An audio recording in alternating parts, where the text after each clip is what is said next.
So, what's up mga Zai? It's me again, Sueña, and welcome back to my YouTube channel. And for today's video is meron na naman tayong panibagong matututunan. Just keep on watching!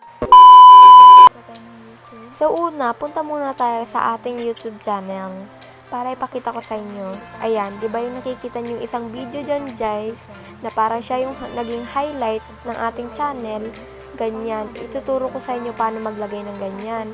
Paano maglagay ng popular uploads, vlogs, ay yung mga ganyan guys, o yung mga nakasort, naka-organize, naka-arrange, at saka maglagay ng featured channel. Go! So, punta tayo ngayon sa Chrome. So, make sure na maglalagin tayo sa ating YouTube channel dito sa Chrome. So, ayan guys, yung nakikita nyo yung channel natin guys, yung profile, pindutin lang natin yan, o. Yan, pindutin natin yan. And then, pindutin natin yung YouTube Studio. Kasi dyan tayo, dyan natin gagawin yun. Ayan. And then, i-zoom in natin, guys. Ganun. And then, yung nakikita nyo parang magic dyan, guys. Oh.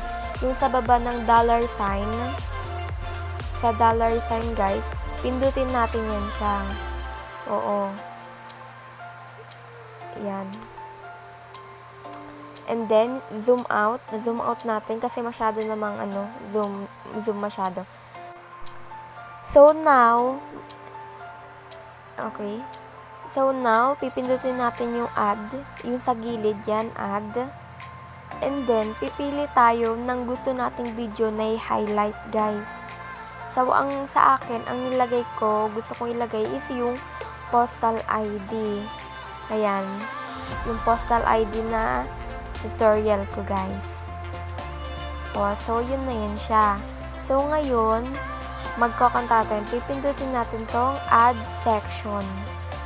Add section. Para yun i-sort of natin, i-arrange. Then, pindutin yung uploads.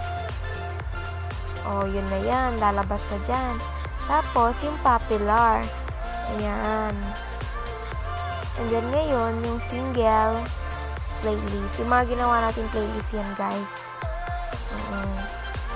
Pindutin lang natin kung ano yung mga gusto nating ilagay na playlist natin doon. So, huwag naman masyadong madami, guys. Yung mga lang, katamtaman lang. Single playlist yung pindutin. And then next, yung subscription. Featured subscription. Lagay natin, please subscribe. Support. Heart. So, ilalagay natin yung kung sino yung gusto nating i-featured sa ating channel. Ganun. Para i-subscribe din sila ng mga subscriber natin. Sana naman, i-subscribe nyo rin sila, guys. Okay. And then, after that, pindutin lang natin yung done. And then, tada! Yan na siya, guys. And then, pindutin na natin yung publish para i-save na natin. So, ito na yung kinalabasan niya, guys. Diba? Magandang tignan yung ating homepage. Para naman, alam ng ating mga viewers kung ano yung mga video natin. Kung ito ba DIY, or tutorial, or vlog, ganun. So, pabush!